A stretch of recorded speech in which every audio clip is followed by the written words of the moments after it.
안녕하세요. 전 응급의학과 전문의로 일하고 있는 의사입니다. 매일 생사를 다투는 전쟁터 같은 곳이 바로 응급실인데요.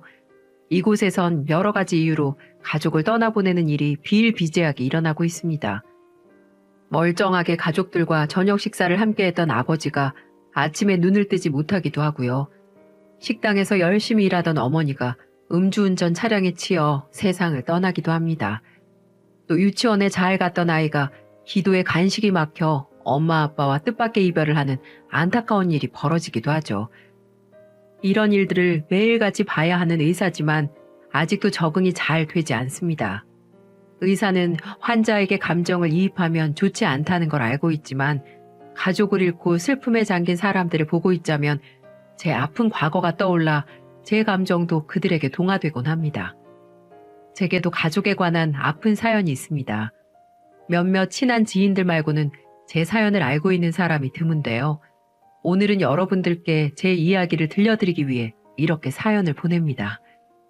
제 유년기를 가만히 되돌아보면 크게 부족함이 없었어요. 딱 한 가지만 빼고요. 그건 바로 엄마라는 존재였는데요. 전 9살 때 엄마를 잃었습니다. 엄마를 잃었다는 그 말은 엄마가 돌아가셨다는 뜻은 아닙니다. 엄마는 절 남겨두고 아버지를 피해 가출을 했습니다. 이제 무슨 말인지 이해가 가시죠? 저희 집은 소위 말하는 잘 사는 집안이었습니다.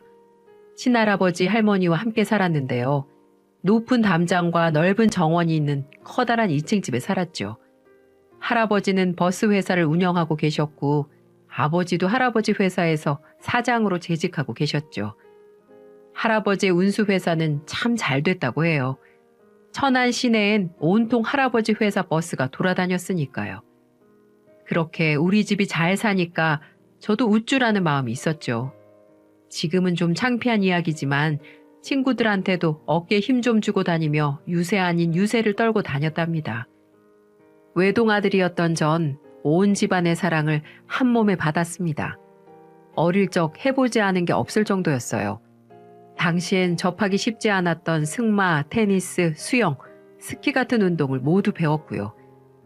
피아노 선생님과 영어 선생님이 절 가르치기 위해 우리 집에 방문을 하셨을 정도였으니까요. 게임기며 장난감이며 유명 작가의 비싼 동화책까지 절 위한 물건들이 집안에 가득했습니다. 재벌까진 아니었지만 아마 준재벌 정도는 됐던 것 같아요. 이쯤 되면 남부러울 것 없이 행복한 유년 생활을 했을 것 같지만 꼭 그렇지만은 않았습니다. 그건 아빠와 엄마의 사이가 좋지 않았기 때문이었는데요. 엄마는 보수적인 남편과 시부모님을 모시고 살면서 매일같이 죄인처럼 살았습니다. 당시 저희 부모님과 전 2층에서 생활을 했었고 할아버지와 할머니는 1층에서 지내셨는데요. 엄마는 항상 새벽녘에 일어나 삼시세끼를 준비해야 했고 혹독한 시집살이를 하셔야 했습니다. 아직도 엄마를 부르는 앙칼진 할머니의 목소리가 생생히 들리네요. 예, 블라우스 좀 다리라고 했는데 아직도 안 다려왔니? 너는 왜 이렇게 행동이 굼뜨니? 죄송해요 어머니, 고기 핏물을 좀 빼느라 정신이 없어서요. 이이가 갑자기 갈비탕을 먹고 싶다는 바람에. 죄송해요, 얼른 다려올게요. 됐다. 이제 나가야 하는데 그걸 어느 세월에 다리니? 됐고 너는 아범 갈비탕이나 끓이거라. 네.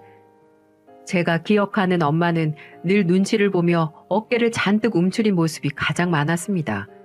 환하게 웃는 모습이 잘 기억나지 않을 정도로요. 엄마는 시부모의 등살과 남편의 무관심으로 계속 지쳐만 갔습니다. 그래도 초등학교를 다니기 전에는 엄마의 따뜻한 온기를 느낄 날이 많았지만 어느 순간 엄마는 기계적으로 부엌과 마당만 드나드는 사람이 되어 있었죠. 집이 그렇게 부자였는데 왜 엄마만 살림을 했냐고요? 아닙니다. 저희 집엔 집안일을 하는 분이 2분이나 계셨고 운전과 정원을 관리하는 기사분도 계셨어요. 그런데도 엄마가 그렇게 바빴던 이유는 바로 집안 때문이었죠. 큰 운수회사를 운영하는 할아버지의 집안에 비해 찢어지게 가난했던 엄마의 집안이 문제가 되었던 거죠. 엄마는 할아버지의 회사에서 격리 일을 하셨는데 사장이었던 아빠와 사랑에 빠져 결혼까지 하게 되었습니다.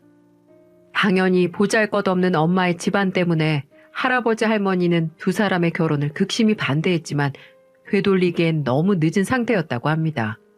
이미 엄마의 뱃속에 제가 있었다는 이유 때문이었죠. 또 당시 엄마에게 홀딱 반한 아버지는 할아버지 할머니의 반대에도 쌩 고집을 피우며 엄마랑 결혼하겠다고 난리를 피웠대요. 할아버지는 회사 사장이라는 사람이 직원과 눈이 맞아 임신까지 했는데 내팽개쳐 버리듯 헤어지게 만들 수 없다고 생각하셨나 봐요. 아무래도 회사 직원들의 눈도 있었고 대외적인 이미지도 있었으니까요. 여하튼 그렇게 저희 부모님은 결혼을 하게 되었고 어머니는 시부모님을 모시며 살게 된 것이었죠. 하지만 엄마가 눈에 차지 않았던 할머니는 마치 복수라도 하듯 엄마를 괴롭혔습니다. 가사 도우미가 있는데도 굳은 일은 꼭 엄마를 시켜 부려먹었고 너무 무리한 일을 시키면서도 엄마가 해내지 못하면 온갖 타박과 멸시를 쏟아부으셨어요. 아마 마음씨 좋은 가사 도우미 아주머니들의 도움이 아니었다면 엄만 벌써 쓰러져 돌아가셨을지도 몰라요. 어린 제게도 엄마의 고통이 고스란히 느껴졌으니 얼마나 고되셨겠어요. 아무리 시집살이가 독해도 사랑하는 남편의 따뜻함이 있었다면 덜 괴로웠겠죠. 하지만 아버지는 그렇지 못했습니다. 엄마랑 결혼하겠다며 그렇게 쌩 난리를 피웠던 아버지 마음이 점점 변해버린 것이었죠. 아버진 엄마의 고통을 조금도 이해하지 않았고요. 언젠가부터 엄마의 목소리를 외면하기 시작하셨죠. 심지어는 엄마에게 손까지 대기 시작했습니다. 화분이나 액자 같은 것이 부서지면 엄마가 펑펑 울고 아버지가 불같이 화를 내면 엄마의 눈두덩이가 꼭 부어올랐어요. 특히 아버지가 술을 마시고 돌아오는 날에는 더 심했고요. 어느 날부터 엄마는 아버지가 늦게 들어오는 날이면 늘 불안해하셨죠. 아버지가 술을 드실 것 같은 기미가 보이는 날에는 엄마는 항상 저를 불러다 놓고 이렇게 말했습니다. 희석아, 아버지 돌아오시면 꼭 아빠한테 오늘 유치원에서 배운 동요를 불러드리렴. 희석이 할 수 있지? 나 할 수 있어. 오늘 그거 10번 넘게 불렀어. 그래. 우리 희석이 참 착하다. 아빠 오시면 율동이랑 같이 그 노래 불러드려야 한다. 꼭? 알았어. 내가 아빠한테 그 노래 불러줄게. 그땐 제가 너무 어려서 불안한 엄마의 눈빛을 읽지 못했습니다. 엄마는 아버지가 술을 드시고 오는 날엔 꼭 손찌검이 있다는 걸 아신 거였어요. 외동아들이라면 껌뻑 죽는 아버지에게 제 애교는 어머니가 덜 맞을 수 있는 유일한 방법이었던 거죠. 당시에는 그저 아버지가 내 노래를 듣는 걸 기다리시나 보다. 내가 노래를 더 잘 부르면 아버지가 껄껄 웃으시니까 노래를 많이 불러야겠다. 그렇게만 생각했어요. 물론 아버지는 제가 애교를 부리면 무척 좋아하셨습니다. 우리 희석이, 우리 장손 이러시면서 싱글벙글 지갑을 열어 용돈을 펑펑 주셨어요. 그러다가도 엄마가 눈에 띄면 시뻘건 눈을 무섭게 뜨고는 막말과 함께 폭력이 시작되기도 했죠. 사실 제가 여러분들에게 이 사연을 전하기 위해서 당시를 회상하는 것 자체가 힘이 듭니다. 저는 방관자나 다름없습니다. 아무리 어린 아이였어도 엄마가 아버지에게 맡고 있다는 걸 전 분명히 인식했어요. 하지만 전 아버지를 말리지 못했습니다. 아버지가 준 10,000원짜리를 손에 꼭 쥔 채 그저 아버지 발길질에 채이고 있는 엄마를 물끄러미 보고 있기만 했죠. 어깨가 들썩거리고 심장이 쿵쾅거리긴 했지만 그것이 그냥 엄마가 아빠에게 잘못을 했기 때문에 맞는 거라고 생각했습니다. 그러니 전 방관자가 맞습니다. 더 우스운 건 할아버지 할머니도 이 폭력에 대해 함구하고 있다는 사실이었어요. 2층에서 큰 소란이 있는 걸 뻔히 알면서도 단 한 번도 엄마를 때리는 아빠를 말린 적이 없었죠. 당시 그 커다란 집에는 엄마의 편이 단 한 사람도 없던 것이었습니다. 그렇게 시간은 흘렀고 제가 초등학교 3학년이 되었을 때쯤이었습니다. 제 기억엔 할아버지, 할머니, 그리고 아버지까지 아무개 결혼식에 참석할 일이 있었는데요. 그날 엄마가 절 부둥켜 안고 울면서 이렇게 말하더군요. 희석아, 엄마 요 앞에 잠깐 다녀올 거야. 그러니까 엄마 올 때까지 집에서 얌전히 기다리고 있어야 해. 곧 있으면 아빠도 올 거니까 그때까지 어디 가지 말고 있어야 한다. 어? 알았어, 엄마. 그런데 왜 자꾸 울어? 아까 연속극 보다가 너무 슬퍼서 엄마 갔다 올게. 빨리 갔다 와. 엄마는 대문 밖을 나서면서도 자꾸 저를 돌아보며 망설였어요. 그렇습니다. 그것이 제가 엄마를 본 마지막이었어요. 아마 엄마는 더 이상 이 집안에서 살 자신이 없었겠죠. 아버지의 폭력과 시부모님의 냉대에 무척 지쳤을 겁니다. 엄마가 죽는 것 말고 할 수 있는 건 오직 그것뿐이었을 겁니다. 그러니 자식을 버리고 도망칠 생각을 했을 거고요. 엄마가 사라진 걸 알게 된 집안 식구들은 난리가 났습니다. 할아버지는 아버지와 기사 아저씨에게 고래고래 소리를 지르며 당장 잡아오라고 노발대발 하셨고, 할머니는 절 꼭 끌어안으며 어떻게 애만 혼자 남겨놓고 도망을 치냐며 엄마 욕을 해댔죠. 전 엄마가 진짜 잘못했다고 생각했어요. 분명 저한테는 요 앞에 잠깐 다녀온다고 했었는데 날 혼자 남겨두고 도망쳤다는 사실에 화가 났습니다. 할아버지가 화를 낸 것도 할머니가 욕을 하는 것도 전부 엄마 탓이라고 생각했죠. 거기에다 아버지는 풀이 죽어 있는 제게 이렇게 말했습니다. 이제부터 네 엄마는 잊어라. 네 엄마는 다른 아저씨랑 살겠다고 우리 가족 배신하고 도망쳐버린 거야. 희석이도 잘 알지? 잘못을 저지르고 도망치면 뭐지? 도둑놈이지? 네 엄마는 도둑놈과 똑같은 거야. 아버지 말 잘 알겠지? 전 아버지의 말이 모두 맞다고 생각했습니다. 정말 엄마가 너무하다고 생각했어요. 다시는 엄마 생각하지 않겠다고 다짐하고 또 다짐했죠. 노트에다 빨간 색연필로 노연자라는 엄마 이름을 써놓고 그 위에다 X 표시를 얼마나 그렸는지 모르겠습니다. 어린 제 마음에도 엄마에 대한 배신감으로 가득했던 것이었죠. 따뜻하게 날 안아주었던 엄마, 온 세상을 얻은 것 같은 표정으로 바라봐주던 엄마. 제게 준 그 모든 사랑들이 거짓말이라는 생각이 들자 엄마에 대한 미움이 커져만 갔습니다. 그리고 몇 달 지나지 않아 저희 집에 웬 낯선 아줌마가 아빠와 함께 오더군요.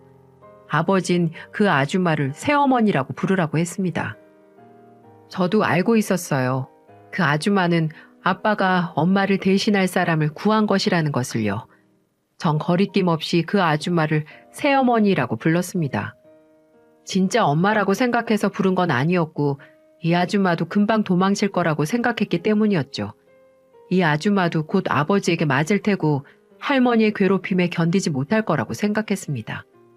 하지만 제 예상은 완전히 빗나가 버렸죠. 아버지는 엄마와는 다르게 그 아줌마를 때리지 않았고 오히려 소중한 신주단지 모시듯 대했죠. 할머니도 마찬가지였고요. 그렇게 엄마를 부려먹었던 분이 아줌마들 있는데 뭐하러 부엌에 드나드냐며 새어머니를 아끼는 겁니다. 어린 제 눈에도 그건 좀 이상해 보였어요. 왜 온 집안 사람들이 새어머니를 엄마와는 다르게 대하는 걸까? 엄마는 우는 날이 많았는데 왜 새어머니는 웃는 날만 있는 걸까? 하지만 그것을 어린 제가 이해하기는 무리였겠죠. 저는 그런 복잡한 집안 상황을 모른 척 이해하며 자랐습니다. 그대로 절 끔찍이 아끼던 조부모님과 아버지 덕분에 많은 사랑을 받으며 성장했죠. 공부도 열심히 해서 의대도 갔고요. 예쁜 여자친구도 만나 일과 연애도 열심히 하고 있습니다. 그렇게 전 친어머니라는 존재를 지우고 살았습니다. 언젠가 아버지에게 친어머니에 대한 질문을 한 적이 있었지만 너 버리고 도망친 년이 뭐가 궁금하냐며 역정을 내시더라고요. 그 뒤로부터는 아버지에겐 엄마에 대한 말을 일체 꺼내지 않았습니다. 그래도 가끔은 엄마 생각을 떠올렸어요.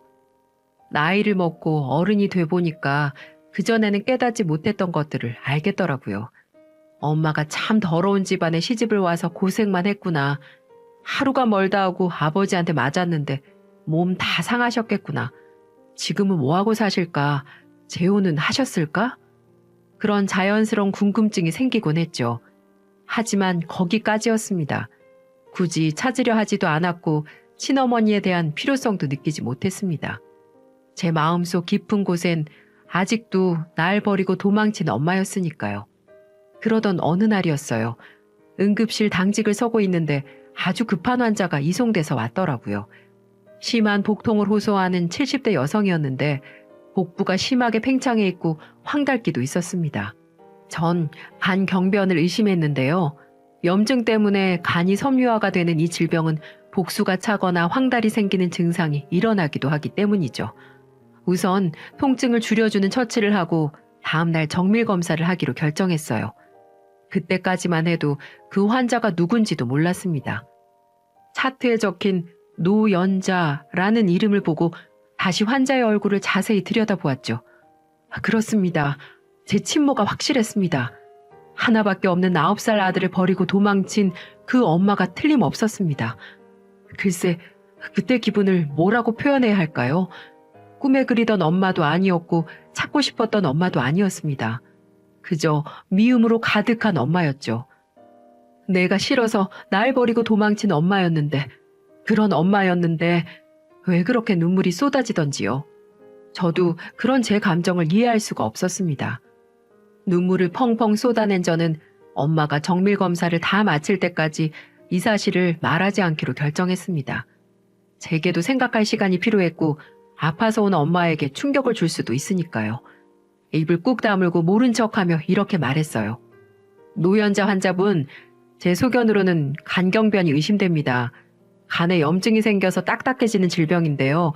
좀 더 자세한 검사가 필요해요. 내일 조직 검사랑 CT도 찍어볼게요. 네, 선생님, 알겠습니다. 힘없이 말하는 엄마가 왜 이렇게 불쌍하던지요. 엄마를 병원에 모시고 온 보호자는 함께 일하는 식당 아주머니였는데 그분 말고는 딱히 가족도 없어 보였습니다. 전 일부러 다음날 스케줄을 비워놓고 엄마의 정밀 검사를 지켜봤습니다. 어휴, 선생님, 감사합니다. 이렇게 친절하게 봐주셔서 죄송하네요. 아니, 괜찮아요. 그런데 가족분은 없으세요? 네, 이 나이 먹도록 혼자 산답니다. 아들 하나 있는데요. 아주 먼 곳에서 살아요. 아, 그래요? 네, 딱 선생님과 비슷한 나이일 거예요. 참 잘생겼는데. 엄마가 희미한 미소를 지으며 그렇게 말하는데 정말 피라는 것은 속일 수 없는지 가슴이 너무 아팠습니다. 바로 코앞에 있는 아들도 못 알아보면서 아들이 잘생겼다고 자랑하는 그 모습이 너무 처량해 보였어요. 하지만 엄마의 불행은 거기서 그치지 않았습니다. 정밀 검사 결과가 심상치가 않은 겁니다. 간경변인 줄 알았던 제 소견은 틀리지 않았지만 간경변에다 간암까지 의심되는 상황이었죠. 제가 슬쩍 종양내과 선생님에게 여쭤봤는데 그분도 간암 3기로 판정하셨어요. 왜 우리 엄마는 젊었을 적부터 지금까지 이렇게 힘든 인생을 살아야만 했을까요? 저를 버리고 떠난 엄마의 삶이 어떤지는 정확히 몰랐지만 고단한 인생이라는 건 어렵지 않게 알 수 있었습니다. 전 엄마를 조용한 곳으로 따로 불러 말했어요. 노연자 환자분, 검사 결과가 나왔어요. 네, 선생님. 큰 병은 아니지요? 아니요, 큰 병입니다. 그것도 아주 큰 병이요. 네? 무슨 병인데요? 간암이세요. 간암. 환자분, 대체 몸이 이렇게 될 때까지 왜 모르고 계셨어요? 건강검진을 정기적으로 하시긴 한 거예요? 연세가 드실수록 건강관리 신경을 쓰셨어야지. 이게 뭡니까? 좀 더 정밀하게 검사를 해봐야겠지만 이 정도면 거의 3기예요. 3기면 이식술 말고는 답이 없다고요. 답이. 선생님, 저도 모르게 화가 막 나더라고요. 저 버리고 도망쳤으면 건강히 잘 살기라도 하지. 이렇게 병들고 외로운 모습으로 나타난 엄마가 원망스럽더라고요. 노연자 씨, 저 모르겠어요? 정말 제 얼굴 못 알아보시겠어요? 엄마는 그제야 제 얼굴을 찬찬히 뜯어보더라고요. 엄마는 눈을 휘둥그레 뜨곤 물었습니다. 설마 너 희석이니? 내 아들 희석이가 맞니? 아이고, 희석아, 내 아들 희석아. 엄마는 절 붙들고 한참이나 통곡을 하셨습니다. 이제 죽어도 원이 없다며 암이고 뭐고 다 괜찮다며 눈물을 쏟아내시더라고요. 전 그날 수십 년간 쌓여있던 이야기를 엄마와 주고받았습니다. 그리고 정말 충격적인 사실도 알게 되었죠. 엄마는 변변치 못한 집안 때문에 시어머니의 구박을 엄청 받았다고 했습니다. 그래도 언젠가는 당신께 마음을 열어주실 거라고 믿으며 꾹 참고 버텼대요.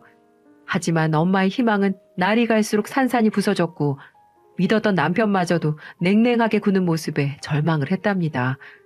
아버지는 어머니에게 이혼을 요구하셨대요. 한순간 실수로 그렇게 된 거라며 당장 헤어지자고 종용을 하셨답니다. 엄마는 아버지와 헤어지기로 몇 번이나 갈등했지만 차마 그럴 수가 없었대요. 아버지와 할머니는 엄마에게 절 포기하고 나가라고 했다는 겁니다. 하지만 제가 눈에 밟힌 엄마는 아이의 양육권을 넘기지 않으면 절대 이혼하지 않겠다고 버텼고 그때부터 괴롭힘은 더욱 심해졌다는 거였습니다. 엄마는 아버지에게 여자가 생겼다는 걸 알았대요. 그것도 엄마가 영 눈에 차지 않아 했던 할머니가 직접 골라준 여자라는 것이었습니다. 처음엔 엄마를 사랑했던 아버지는 할머니의 꾀임과 설득에 넘어가 버렸고 새로운 여자의 눈이 뒤집혀 엄마에게 정을 떼버리고 만 것이었죠. 하지만 온갖 괴롭힘과 냉대에도 절 끝까지 포기하지 않자 그들이 엄마를 정신병원에 강제 입원시키려고 준비했다는 것이었어요. 그 사실을 알게 된 엄마는 도저히 버틸 수가 없었고 그 집에서 도망을 친 것이었죠. 그제야 모든 게 납득이 됐습니다. 왜 엄마가 도망칠 수밖에 없었는지, 왜 새어머니가 아버지 할머니에게 예쁨을 받으며 살았는지를 말이죠. 희서가 널 데리고 도망칠까도 생각해봤어. 하지만 빈손으로 도망치는 엄마가 너에게 뭘 해줄 수 있었겠니? 그래도 네 아버지와 할머니는 널 아끼니까 부족함 없이 잘 키울 거라고 생각했어. 그래서 널 두고 도망쳤단다. 그 말에 억장이 무너지는 것 같았습니다. 엄마는 절 버린 것이 아니라 빼앗긴 것과 다름없었던 것이었죠. 엄마가 도망친 후에도 시댁 사람들은 엄마를 찾기 위해 눈에 불을 켰다고 해요. 엄마를 확실히 정신병원에 입원을 시켜야 혹시 모를 양육권 시비에서 유리할 거라는 생각이었을 겁니다. 여기저기를 떠돌아다니며 허드렛 일로 연명하던 엄마는 어떻게든 절 보기 위해 애를 썼다고 합니다. 하지만 엄마 혼자 아무리 노력을 해봐도 자식 얼굴 한 번을 볼 수가 없었다는 것입니다. 전 아버지의 냉혹함에 치가 떨렸습니다.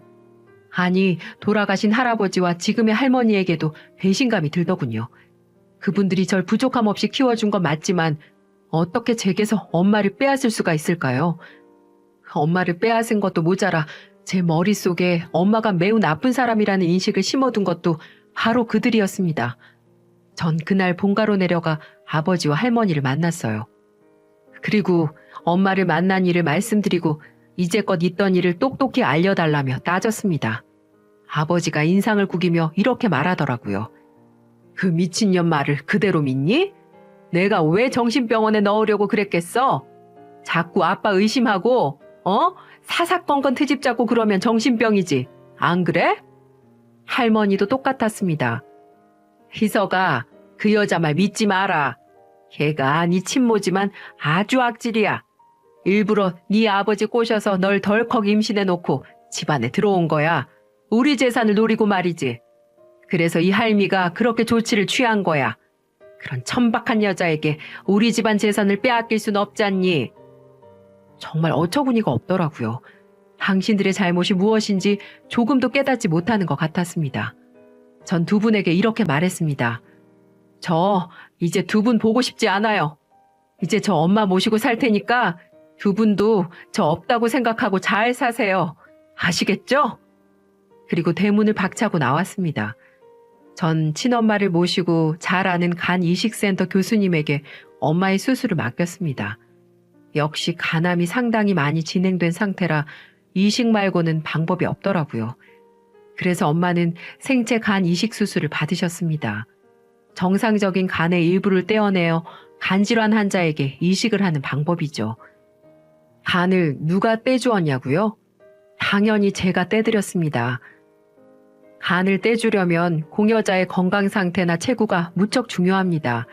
체구가 크면 간도 클 테니까 간을 많이 떼줄 수 있거든요. 전 잔병 하나 없이 건강했고 체구도 아버지를 닮아 컸습니다. 혈액형도 엄마와 똑같아서 공여자로는 제가 가장 적합한 사람이었어요. 그리고 간 조금 떼어드리는 거 제겐 그렇게 어려운 결정도 아니었어요. 수술은 잘 됐어요. 엄마와 저는 아주 건강하고요. 제가 마련한 거처에서 엄마와 아주 잘 지내고 있답니다. 엄마는 의사 아들 때문에 당신이 산 거라면서 툭하면 눈물을 찍습니다. 수술이 잘 끝난 지 벌써 몇 년이나 흘렀는데도 그러세요. 아버지와는 어떻게 지내는지 궁금하시죠? 네. 그래도 완전히 연을 끊고 지내기는 어려워서 가끔 전화드리고 어쩌다 식사도 한 번씩 합니다. 아버지가 주신 사랑도 사랑이니까요. 요새 아버지는 엄마 안부를 묻기도 하네요. 아버지가 당신의 잘못을 뉘우치고 있는지는 잘 모르겠지만 그래도 아주 조금은 미안한 감정이 있는 것도 같아요. 제 이야기는 여기까지입니다. 수십 년 동안 엄마 자리가 비어 있었지만 지금이라도 채울 수 있어서 참 다행이라고 생각합니다. 함께 해주신 여러분 감사합니다.